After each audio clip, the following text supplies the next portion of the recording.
हमारे पिता हमारे हित के लिए आए थे, हम उनके शत्रु बन गए। तो उस समय हम अशिक्षित थे।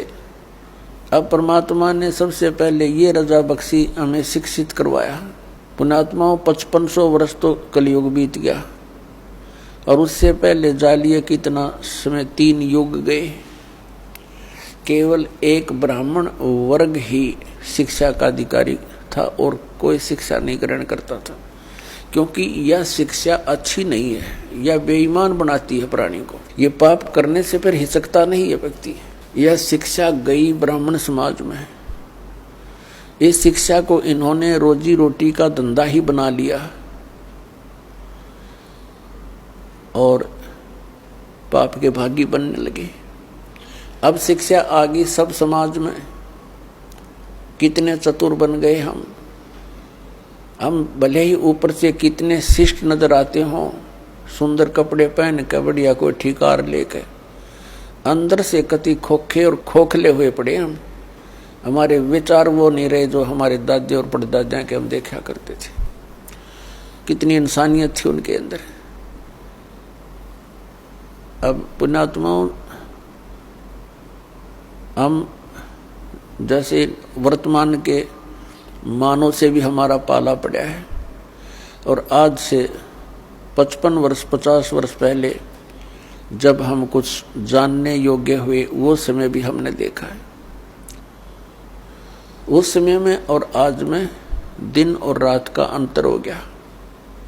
इतनी गिरावट आ गई हमारी मानसिकता के अंदर, हमारे शिष्टाचार के अंदर। इसका कारण ये शिक्षा ही है। आप ऑफिस में जाते हो, किसी भी कार्यालय में, वहाँ भी इंसान है। बाहर पंक्ति में खड़ा वो भी इंसान है। कोई दया धर्म नाम की चीज नहीं रह रही। खाएं जाओ धक्के, गिड़गिड़ाएं जाओ उनके सामने, रहम रहा नहीं। 10 रुपये दे दे तो काम कर दे, नहीं तो खाओ धक्के। तो ये जलालत हमको किसने सिखाई? इस शिक्षा ने सिखा दी। और क्या करते हैं फिर उस पैसे का? हम कोठी बनाते हैं, बंगला बनाते हैं, कार खरीदते हैं, और फिर घर में कोई ना कोई ऐसी समस्या, कोई दुर्घटना हो जाती है, कोई बीमारी लग जाती है। उस सारे पैसे को फिर हम ऐसे ही, वो पैसा तो रहता नहीं, व्यर्थ हो जाता है। कोठी बना दी, मृत्यु होगी। आप गधा बनकर कुम्हार के घर मिट्टी ढो रहा है और कोठी वहां खड़ी है, चाट ले उस कोठी को। तो पुण्यात्माओं, इस ज्ञान से हम इस माया से वापस होंगे, क्योंकि ये माया दुश्मन है हमारी। और इस माया का हम प्रयोग कहाँ करते हैं? हमने परंपराएं गलत बना ली। विवाह करते समय हम पूरा ड्रामा कर बैठते हैं। पता नहीं किस किस प्रकार से हम अपने इन क्रियाओं को जो एक सिंपल वे से करनी चाहिए थी, हम ड्रामा बना रहे हैं। विवाह करते हैं, लड़के वाला खुशी मनाते हैं, लड़की का विवाह होता है, डीजे बजते हैं। अरे ब्याह 2 बच्चों का होना है, और परमात्मा ने कर रखा होता है, क्योंकि संयोग भगवान ही जोड़ के भेजता है, जीव नहीं जोड़ सकता, या भूल है इसकी। तो अपने सिंपल से वैसे ब्याह करे। बच्चों का नाता ही तो जोड़ना है, वचन से जुड़ता है। ठीक है भी, हमारे आपका बेटा पसंद है, वो कह दे भी हमारे आपकी लड़की पसंद है, दोनों बच्चों का विवाह मंजूर हुआ, हो गया ब्याह। और इसमें क्या देर लगे थी? अब हमने देखा, समाचार पत्र में पढ़ा, पहले दिन डीजे बजा रहे हैं, लड़के का विवाह था, बहनें भी डांस कर रही है, माँ भी डांस कर रही है, गली में खड़े होकर। और सब कंजर हो गए हम, इंसानियत भूल गए कति।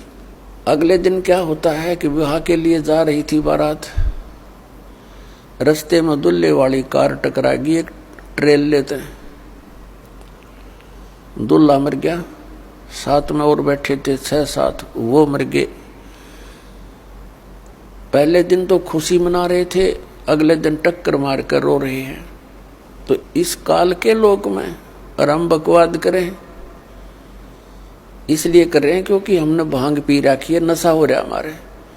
नशा उतर जाएगा जब ये चीज आपने ऐसी दुश्मन दिखाई देंगी जो ड्रामा हम करते हैं। एक समय नानक साहिब जी के पास भक्त कोई व्यक्ति चले गए और कहा, महाराज जी आप ऐसे रहते हो खोए खोए से, आप कभी खुश नजर नहीं आते, आपका चेहरा ऐसा रहता है जैसे महादुखी प्राणी होया करे, और आप तो महापुरुष हो, आपको काहे की टेंशन है। तब नानक साहिब जी ने कहा, भी ना जाने काल की कर डारे और किस विध ढल जा पास आवे, और जिन आते सरते मौत खुड़क दी उन्होंने केड़ा हंस आवे। अब ना जाने कब के बिजली गिर जा, एक सेकंड का भरोसा नहीं, एक सेकंड का, और हम फिर भी यहाँ फूले नहीं समाते। तो ये हमारी इस अज्ञान का ही कारण है, और इस भांग जो हमने पी रखी है माया की, इसका प्रभाव है। ये सत्संग से, परमात्मा की भक्ति से ये एंटीबायोटिक है, इस भांग का नशा उतर जाएगा। ये उतरने के बाद देखना फिर कितना आपका वजन हल्का होगा, आपकी रुचि नहीं रहेगी कितने सांग सिनेमा देखने की। आप न सोचोगे क्यों समय बर्बाद किया, या तो मालिक की चर्चा चलेगी, या सत्संग सुनने दिल करेगा, या फिर अपनी सुबह शाम दोपहर की क्रियाएं, और फिर मंत्र दिन में इतना बिजी शेड्यूल हो जाएगा आपका, बकवाद करने का समय कौन मिला है।